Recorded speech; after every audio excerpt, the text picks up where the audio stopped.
So many big stories going on. To help me better understand this, I have former CIA Larry Johnson. Larry, thank you so much for coming on the show. Always a pleasure, Stephen. I want to talk about the Russia-Ukraine situation. Why is the Pentagon and NATO and specifically the European Union, why are they so mad at Tucker Carlson for allowing a global leader to share his side of the story of why a country went to war? We all want to know. We're all curious. Yeah. But why? Why block that? Well, they don't want the truth out. You know, what Putin laid out last night was a very compelling case that, since 1991, since the collapse of the Soviet Union, Russia rejected its communist past. Russia embraced Christianity. It is a Christian nation. And Russia wanted to become part of the capitalist West and engage in trade and commerce, but on a basis of respect, and had been promised that there would be no expansion of NATO to the east. One lie upon another by the West, and so Putin was there to explode all of those myths. What's fascinating is I just looked at CNN, MSNBC, Fox News, the websites. Not a word about the interview. No coverage, zero, shut it out. But that video now has over 130 million views. Okay, that's 1/3 the size of the United States. That's more views.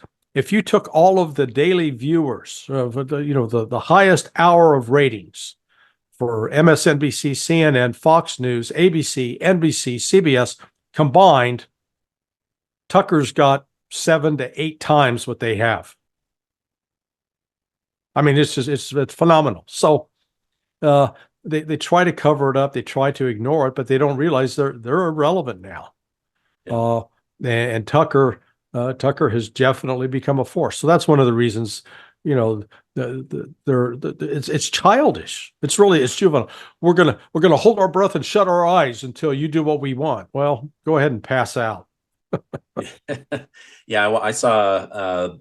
My wife is out of town, and I did 6 videos yesterday, on top of editing and research to meet certain deadlines. And so I was exhausted. My wife's out of town. I have 3 little kids, so I couldn't jump on or go live about it. But I saw another YouTuber. He had 145,000 people watching it live with him as he did commentary on it. It's unbelievable. I think people really wanted to hear this other side of the story. Now, I hope that Zelensky will allow Tucker Carlson into Ukraine, but with what they did to I just forgot his name. Lira, Gonzalo Lira. Yes, Gonzalo Lira. Thank you. Gonzalo. Yeah, what they did with Gonzalo, I don't know if I would go in there if I was Tucker Carlson. Even if they agreed to the interview, I would maybe request it was in a different country, just because you don't know how Ukraine may. I mean, I personally know people that are on the Ukrainian death list because of covering the war on YouTube. Right. I don't know that my name's on there, So, okay. Speaking of Zelensky. Big news coming out of Ukraine is that he has asked or forced General Zaluzhnyi to step down. Is this a wise move because they need to regroup and move forward? Is this just rearranging chairs on the Titanic while it's sinking? Or is this to try to maybe use him as a scapegoat to keep Zelensky favorable so he can request more money from the world? Can we say yes, all of the above? If you think that. Well, okay. So it's really, number one, this was not an amicable parting. This was Zelensky forcing Zaluzhnyi out, but it's not clear how he forced him out. I think that they announced that he's gone, but it's not clear to me that Zaluzhny's out of the picture yet for this reason. He's got the backing of former President Poroshenko and the backing of the mayor of Kiev, Klitschko, the former boxer. So they're both in Zaluzhny's camp.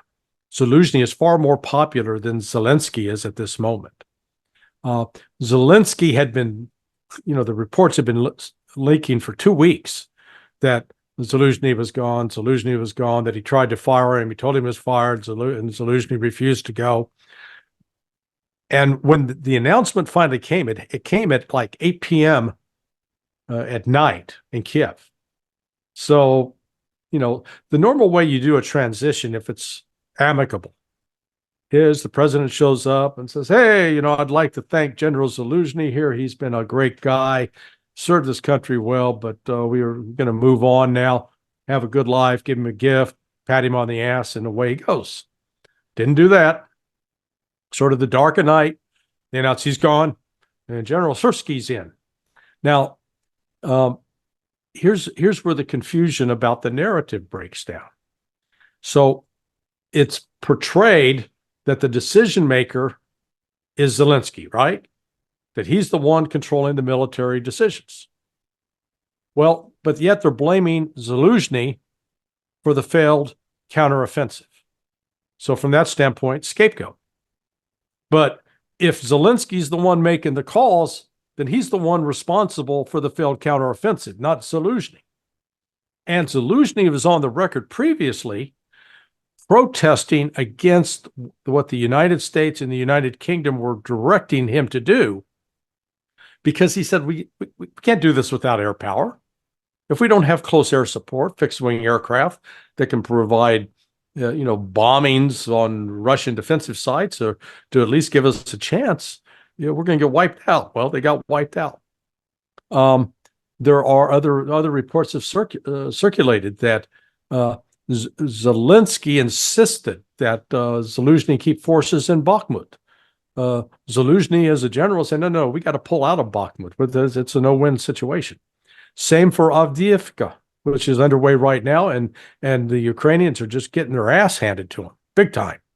They're suffering massive casualties, and the Russians are making significant advances.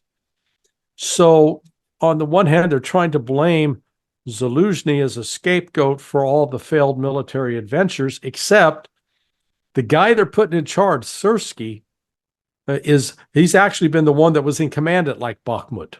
And he's been in command in multiple situations where the Ukrainians have gotten beat because the general in charge made bad tactical and strategic decisions. Also, he's not well liked at all. Zalensky is despised among many in the military ranks, whereas Zaluzhny was well respected.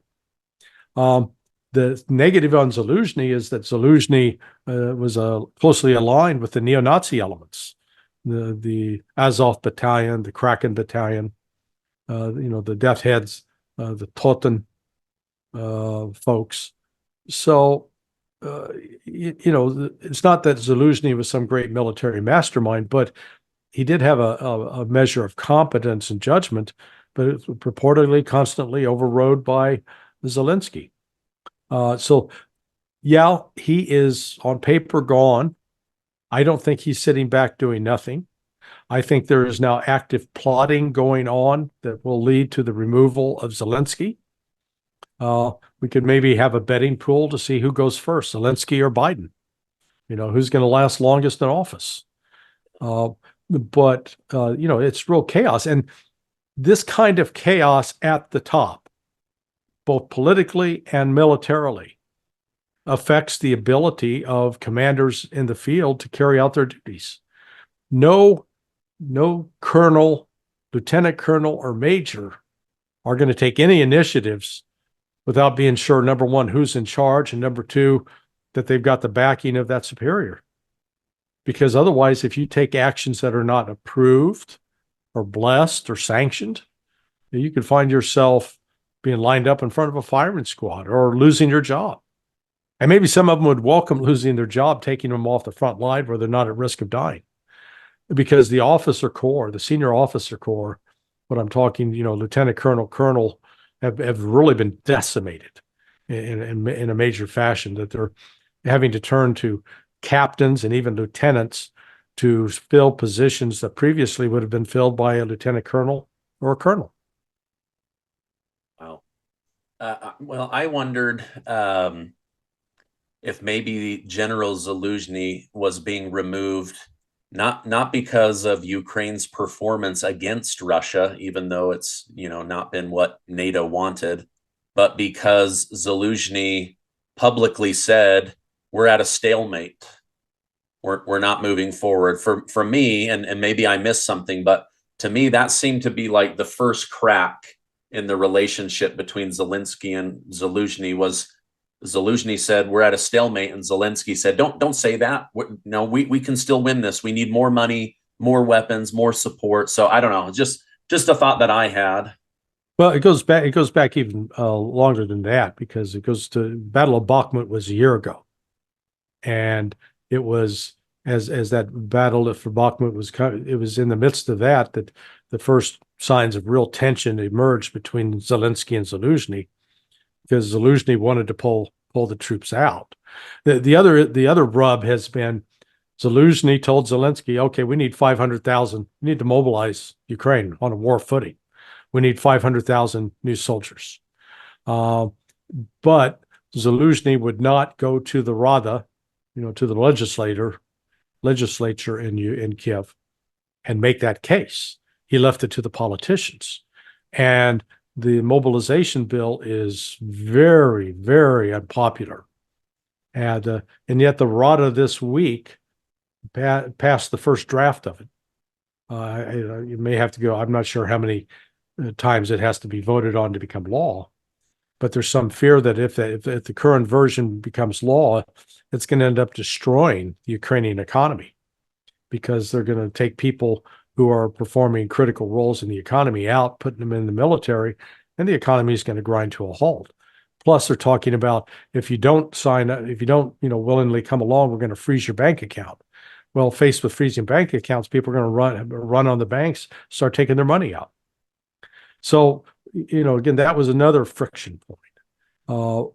There's now, we just saw it today, a small group of protesters showed up at Maidan Square to protest against Zelensky and call for his removal.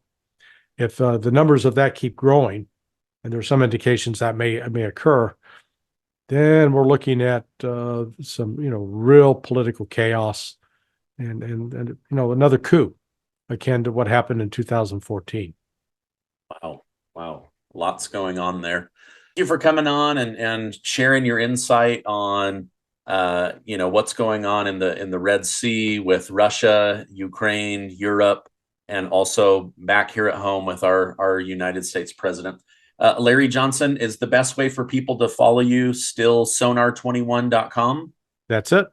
Okay. It's got all the relevant links there. Yeah, I'll put a link down below. Appreciate you coming on. I hope you have a great rest of your day.